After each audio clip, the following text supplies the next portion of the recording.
Hello बच्चों, चलिए प्रश्न को समझते हैं। दिया गया प्रश्न कुछ इस प्रकार है जिसमें हमें कहा जा रहा है यदि a बराबर sign square theta plus cos की पावर 4 थीटा तो थीटा के सभी वास्तविक मानों के लिए सभी वास्तविक मानों के लिए चार विकल्प दिए गए हैं। 3/4 a 13/16, दूसरा विकल्प 3/4 a1, 1 a2 और 13/16 a1। ठीक है, ये चार विकल्पों में से एक विकल्प जो है वो हमारा सही उत्तर होगा। तो चलिए कैसे इस प्रश्न को हल करते हैं वो मैं आपको यहाँ पे समझाता हूं। तो सबसे पहले यहाँ पे हम लिखेंगे मुख्य अवधारणा को। मुख्य अवधारणा मुख्य अवधारणा के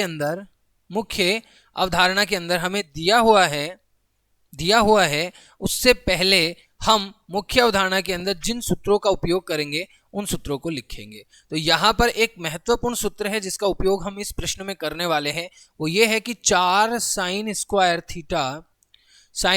थीटा इंटू गुणा कॉस स्क्वायर थीटा जो है वो किसके बराबर होता है? साइन स्क्वायर 2 थीटा के बराबर होता है। साइन स्क्वायर 2 थीटा के बराबर होता है।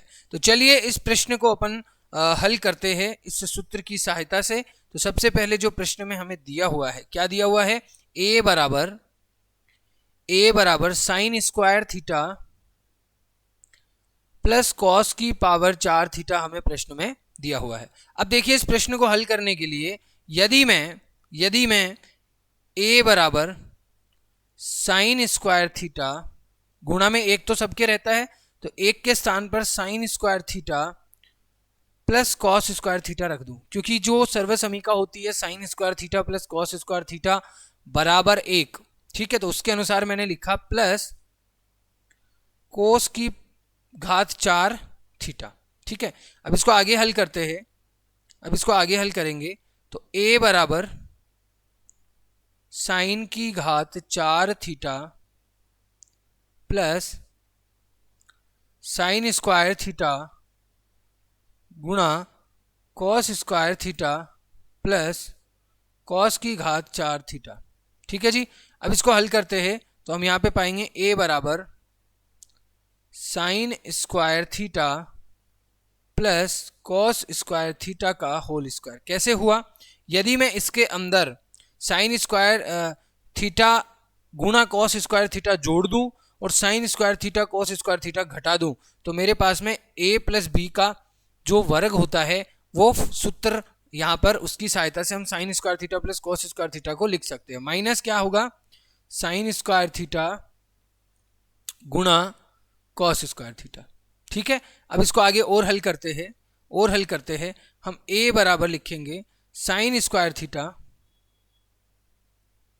प्लस कॉस स्क्वायर थीटा का वर्ग। ऐसा कैसा रखेंगे? माइनस यहां पर 4 से गुणा कर दूं और 4 से भाग दे दूं, यानी 4/4 साइन स्क्वायर थीटा गुणा कॉस स्क्वायर थीटा। ठीक है, 4/4 यदि 4 से मैं गुणा कर दूं और 4 से ही मैं भाग दे दूं तो अब हमें क्या मिलेगा? अब हमें मिलेगा a बराबर, हम जानते हैं sine square theta plus cos square theta सर्वसमीका होती है और उसका मान 1 होता है, तो यहाँ पे 1 आ जाएगा। माइनस जो 4/4 था उसमें से 1/4, ठीक है, बाहर आ गया, और जो 4 गुणा क्या बचा?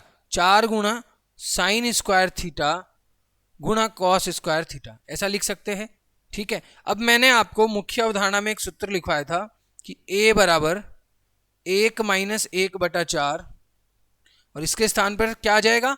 Sine square 2 theta. क्या आ जाएगा? साइन स्क्वायर 2 थीटा, जो कि सूत्र था।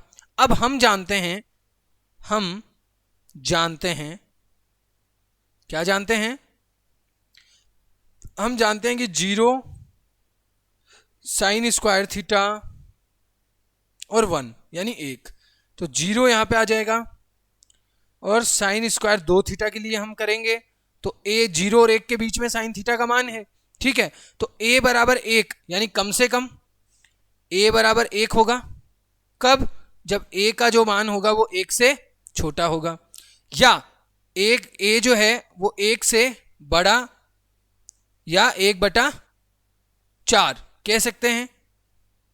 ठीक है, -1/4, 1 - 1/4, क्योंकि यहाँ पे -1/4 लेके चलना है, राइट।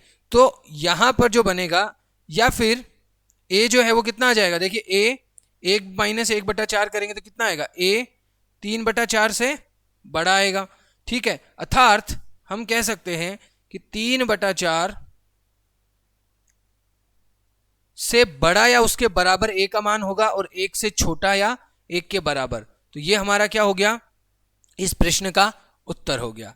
आशा करते हैं यह प्रश्न आपको समझ में आया है। धन्यवाद।